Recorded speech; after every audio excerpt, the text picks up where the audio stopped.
أعوذ بالله من الشيطان الرجيم بسم الله الرحمن الرحيم ويسألونك عن الجبال فقل ينسفها ربي نسفا فيذرها قاعا صفصفا لا ترى فيها عوجا ولا أمتا يومئذ يتبعون الداعي لا عوج له وخشعت الأصوات للرحمن فلا تسمع إلا همسا يومئذ لا تنفع الشفاعة إلا من أذن له الرحمن ورضي له قولا يعلم ما بين أيديهم وما خلفهم ولا يحيطون به علما وعنت الوجوه للحي القيوم وقد خاب من حمل ظلما ومن يعمل من الصالحات وهو مؤمن فلا يخاف ظلما ولا هضما۔ لوگ آپ سے پہاڑوں کے بارے میں دریافت کرتے ہیں تو آپ ان کو جواب میں کہہ دیجئے کہ میرا پروردگار ان کو دھول بنا کر اڑا دے گا، پھر زمین کو چٹیل میدان بنا کر چھوڑ دے گا۔ اے مخاطب، تو زمین کے اندر کوئی ٹیڑھا پن اور کوئی بلندی نہیں دیکھے گا۔ اس دن تمام لوگ پکارنے والے کی پکار کے پیچھے چلیں گے اور اس کے اندر کوئی ٹیڑھا پن نہیں پائیں گے، اور تمام آوازیں رحمان کے سامنے پست ہو جائیں گی، اور تم اس دن سوائے چلنے کی پاؤں کی آہٹ کے کوئی آواز نہیں سن سکو گے، اور اس دن سفارش اور شفاعت نفع نہیں دے گی مگر اسی شخص کو جس کے لیے رحمان نے اجازت دی ہوگی اور جس کے لیے رحمان نے بات کرنے کو پسند کیا ہوگا۔ اور اللہ ان کے اگلے اور پچھلے تمام حالات کو جانتا ہے، اور لیکن لوگ اللہ کے علم کا احاطہ نہیں کر سکتے۔ اور تمام چہرے اس دن اس ذات کے سامنے جھکے ہوں گے جو حی ہے، قیوم ہے، زندہ ہے اور ہمیشہ قائم رہنے والی ہے اور ہر چیز کو قائم کرنے والی ہے۔ اور جس نے ظلم اٹھایا ہوگا تو وہ تو ناکام ہو گیا، اور جو شخص ایمان کی حالت میں نیک اعمال کرے گا تو نہ اسے کسی ظلم اور زیادتی کا اندیشہ ہوگا نہ کسی کمی کا۔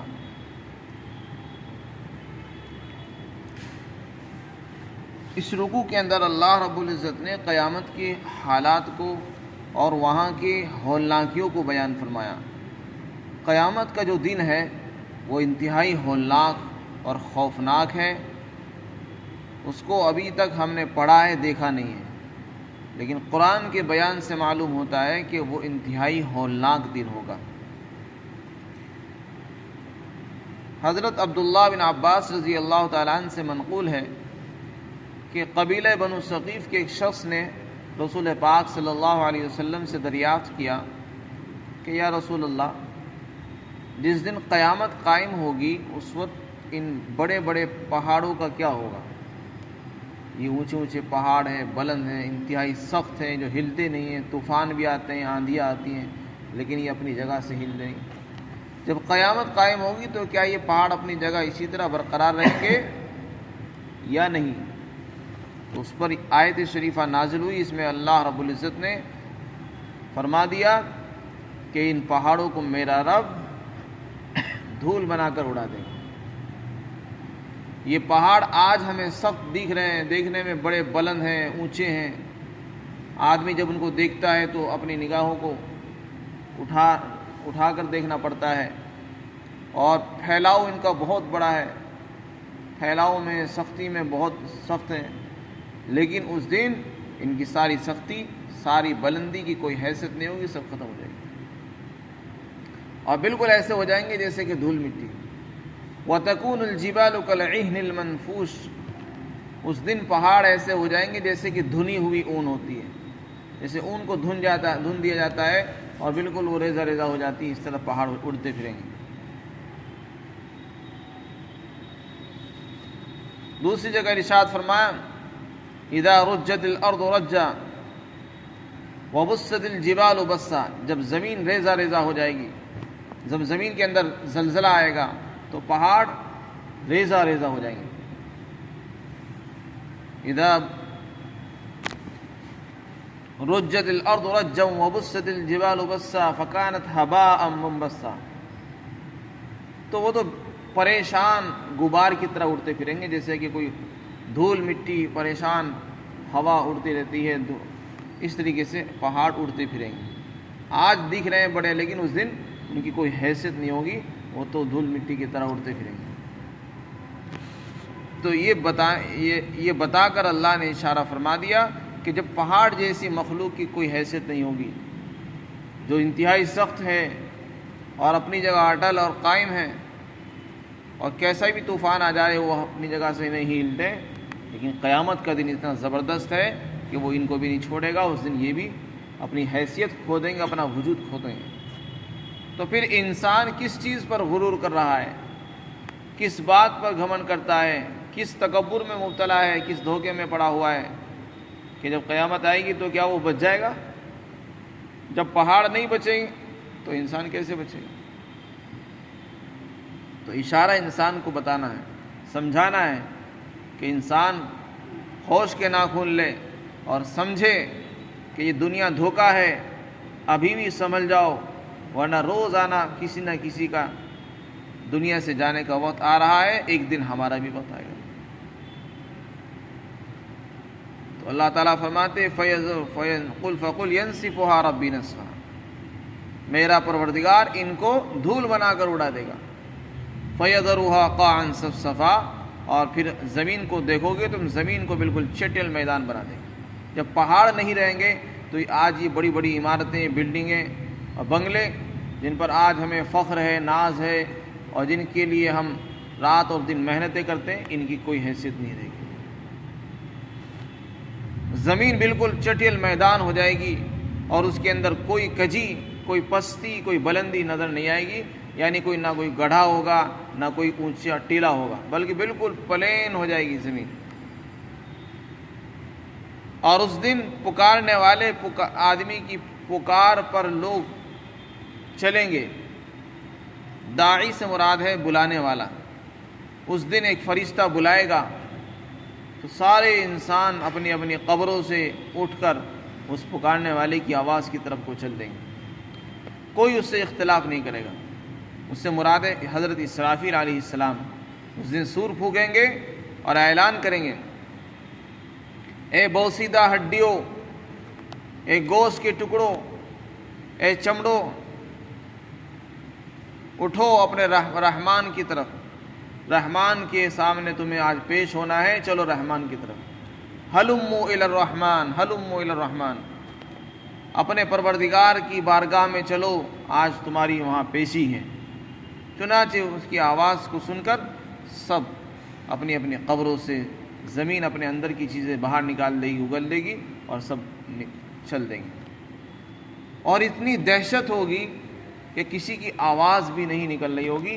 بس آواز اگر ہوگی تو چلنے کی آہٹ کی آواز ہوگی، جو پیروں کے چلنے کی وجہ سے جو انسان کی ایک آواز پیدا ہوتی ہے، وہ چلنے کی آہٹ وہ ہوگی. اس کے علاوہ کسی کی آواز نہیں نکل سکے. اس قدر دہشت اور خوف ہوگا اور ہولناکی ہوگی اس دن. اس لیے فرمایا وَخَشَعَتِ الْأَصْوَاتُ لِلرَّحْمَنِ، رحمان کے سامنے تمام آوازیں پست ہو جائیں گی، دب جائیں گی. اس سے پہلے بھی فرمایا کہ جب اس دن مجرم لوگوں کو لایا جائے گا تو وہ چپکے سے باتیں کر رہے ہوں گے. زور سے تو بولنے کی کسی کی ہمت ہی نہیں ہوگی. اس سے اندازہ ہوتا ہے کہ وہ کتنا ہولناک اور خطرناک دن ہوگا. فرمایا اس دن جب وہ پکارنے والا فرشتہ آواز دے گا تو کوئی اس کی مخالفت بھی نہیں کر سکے گا. یعنی مجبوراً سب لوگ اسی کے پیچھے چلیں گے. ایسا نہیں ہوگا کہ کوئی آدمی دائیں بائیں کھڑا ہو جائے اور رک جائے کہ نہیں مجھ کو نہیں جانا، میں تو یہیں رہتا ہوں، یا کہیں اور چل دے. جیسے دنیا میں اذان ہوتی ہے، آواز دی جاتی ہے، بلایا جاتا ہے، لوگ کچھ آ جاتے ہیں، کچھ نہیں آتے، کچھ رک جاتے ہیں. اس دن ایسا کچھ نہیں ہوگا، کوئی مخالفت نہیں ہوگی، کوئی ٹیڑھا پن نہیں کسی کے اندر نہیں ہوگا. سب اس کی بات مانیں گے اور سب میدان حشر کے اندر جمع ہوں گے. پھر اسی دن کا ایک اور منظر بیان فرمایا، اس دن سفارش نفع نہیں دے گی۔ شفاعت کے معنی سفارش کے ہیں، خاص طور سے منافقین اور کافر مشرک جنہوں نے اس دنیا کے اندر ایمان قبول نہیں کیا اور ایمان کے بغیر دنیا سے گئے کفر اور شرک کی حالت میں، ایسے لوگوں کے لیے تو کسی کی سفارش نفع ہی نہیں دے گی۔ ما للظالمین من حمیم ولا شفیع یطاع، اس دن ظالم لوگوں کا نہ کوئی دوست ہوگا نہ کوئی سفارشی ہوگا جس کی بات مانی جائے گی۔ ظالم سے مراد ہے مشرک لوگ۔ تو شرک اتنا بڑا گناہ ہے کہ اس دن کسی کے لیے کوئی سفارش بھی قبول نہیں ہوگی۔ پھر فرمایا کہ سفارش تو قبول ہونا بہت دور کی بات، سفارش کی اجازت بھی نہیں ہوگی کسی کو کرنے کی۔ سفارش کی اجازت اسی کو ہوگی جس کو رحمان نے اجازت دی ہوگی، جس کے لیے رحمان نے بولنا پسند کیا ہوگا اسی کو اجازت ہوگی، اور وہ اسی کے لیے سفارش کر سکتا ہے جس کے لیے رحمان نے اجازت دی ہوگی۔ یعنی مومن کے لیے کر سکے گا، کسی کافر کے لیے، کسی مشرک کے لیے، غیر مسلم کے لیے سفارش کا کوئی مطلب نہیں ہوگا۔ وَرَضِيَ لَهُ قَوْلًا، جس کے لیے رحمان نے بولنا پسند کیا ہوگا اسی کی بات قبول کی جائے گی، اور اسی کے لیے قبول کی جائے گی جس کے لیے اللہ کو پسند ہو۔ یعنی ایمان والوں کے لیے سفارش ہوگی، وہ بھی مختلف حالات میں، حسب موقع، جیسا بھی موقع ہوں گے جب ہوگی۔ پھر آگے اللہ رب العزت ارشاد فرماتے ہیں کہ جو لوگ وہاں قیامت کے دن آئیں گے ان کی اگلے پچھلے حالات کا علم اللہ کو خوب ہے۔ ایسا نہیں ہے کہ اللہ کو کسی کی خبر نہیں کس نے کیسے اعمال کیے، دنیا میں کیسی زندگی گزاری، کتنے ظلم کیے، کتنے نیکیاں کی، کہ اللہ تعالیٰ ان سے غافل ہو، ایسا نہیں۔ اللہ کو ان کے اگلے پچھلے تمام حالات کا پورا علم ہوگا، اور ہر چیز نامہ اعمال کے اندر موجود ہوگی اور اللہ کے علم میں بھی ہوگی۔ وہ اعمال نامہ ان کو دے دیا جائے گا کہ دیکھو تمہارے سامنے۔ وہ اعمال نامہ اسی لیے ہوگا تاکہ آدمی انکار نہ کر سکے۔ تو اللہ کے علم کا تو یہ حال ہے کہ اس کو ہر ایک کے اگلے پچھلے حالات کا علم ہوگا۔ ہم نے دنیا میں کیا کیا تھا، رات کے اندھیرے میں کیا کیا، دن کے اجالے میں ہم نے کون سے اعمال کیے، وہ سب وہاں پر لکھے ہوں گے اور اللہ کو معلوم ہے، اور پھر وہاں سب کے سامنے وہ کھلیں گے۔ تو اس دن رسوائی ہوگی اور ذلت کا سامنا کرنا پڑے گا۔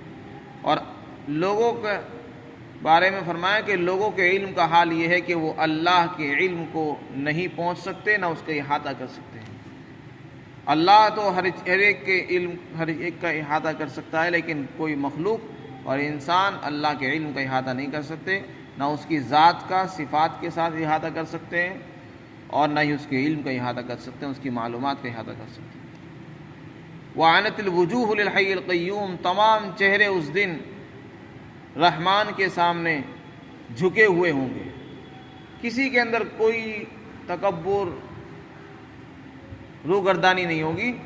جیسے دنیا میں انسان اعراض کرتا ہے، نئی بات نہیں مانتا ہے، منہ پھیر لیتا ہے، اذان کی آواز آتی ہے نہیں سنتا ہے، ایمان قبول نہیں کرتا اور تکبر کرتا ہے، منہ پھیر لیتا ہے، مختلف شکلیں صورتیں سامنے آتی ہے۔ قیامت کے دن ایسا نہیں ہوگا۔ وہاں تو ہر ایک مجبور ہوگا اور سب کے چہرے جھکے ہوئے ہوں گے، عاجزی کی وجہ سے، ندامت اور شرمندگی کی وجہ سے۔ کسی کو اتنی ہمت ہی نہیں ہوگی کہ وہاں تکبر کرے۔ جو دنیا میں متکبر تھے وہ آج جھکے ہوئے ہوں گے، اور چہرے ان کے اللہ کے سامنے جھکے ہوئے ہوں گے۔ فرمایا الحی القیوم، اس ذات کے آگے جھکے ہوں گے جو زندہ ہے، ہمیشہ سے اور ہمیشہ رہے گی، اور قیوم، ہر چیز کو قائم کیے ہوئے، ہر چیز کو اس نے سنبھال رکھا ہے۔ پھر آگے ارشاد فرمایا جو آدمی اس دنیا سے ظلم کو اٹھا کر لے جائے گا، ظلم کا بوجھ لے جائے گا، وہ تو ناکام ہو گیا۔ اس کا ناکام ہونا یقینی ہے، اس میں کوئی شک اور شبہ نہیں۔ اس کو ماضی کے صیغے سے تعبیر فرما کر بتا دیا کہ اس میں کوئی تردد دو رائے نہیں ہے۔ جس نے بھی ظلم اٹھایا ہوگا، چاہے وہ شرک کا ظلم ہو، یا کسی کا حق مارا ہو، یا کسی کے ساتھ ناانصافی کی ہوگی، یا کفر کیا ہو، یا شرک کیا ہو، سب سے بڑا ظلم تو کفر اور شرک ہے۔ اس کے علاوہ اور بھی ظلم ہوتے ہیں، ناانصافی کرنا ظلم ہے، کسی کو مارنا، کسی پر زیادتی کرنا، یہ بھی ظلم ہے، اور کسی کا حق دبانا، یہ بھی ظلم ہے، لیکن سب سے بڑا ظلم کفر اور شرک ہے۔ فرمایا جو آدمی ظلم کا بوجھ اٹھا کر اس دن آئے گا وہ تو ناکام ہو چکا۔ اور جو آدمی ایمان کی حالت میں نیک اعمال کر کے آئے گا، جس نے اچھے اعمال کیے ہوں گے اور ایمان کے ساتھ ہوگا، تو اسے کوئی ڈر خوف نہیں ہوگا، وہ بے فکر ہوگا، نہ اسے کسی زیادتی کا ڈر ہوگا، نہ کسی کمی کا ڈر ہوگا، نہ اسے یہ ڈر ہوگا کہ مجھے بغیر کیے مجھے سزا مل جائے، نہ اسے یہ ڈر ہوگا کہ میں نے جو اعمال کیے مجھ کو اس کا بدلہ نہ ملے۔ یعنی اعمال کے بدلے پہ کوئی کمی زیادتی کا اسے ڈر نہیں ہوگا، بلکہ اس کو پورا انصاف کے ساتھ بدلہ دیا جائے گا۔ یہ اس دن انصاف کا دن ہوگا۔ تو اس دن کے جو حالات ہیں اس رکوع کے اندر اللہ رب العزت نے بیان فرمائے ہیں، وہ دن انتہائی سخت ہے، خطرناک ہے۔ عقل مند انسان وہ ہے کہ اس کے آنے سے پہلے تیاری کر لے۔ وہ دن کب آئے گا، قیامت کب آئے گی، اس کا تو اللہ ہی کو معلوم ہے، لیکن ہر انسان کی قیامت وہی ہے جب اس کی موت آتی ہے، اور کسی کو اپنی موت کا پتہ نہیں ہے، لہذا قیامت کا بھی کسی کو پتہ نہیں۔ اس لیے تیاری ہر انسان کو ہر وقت ہر حال میں رکھنی چاہیے۔ موت کا وقت کب آئے گا کسی کو معلوم نہیں، کبھی بھی آ سکتا ہے۔ اللہ تعالی ہم سب کو آخرت کے لیے فکر مند بنائے۔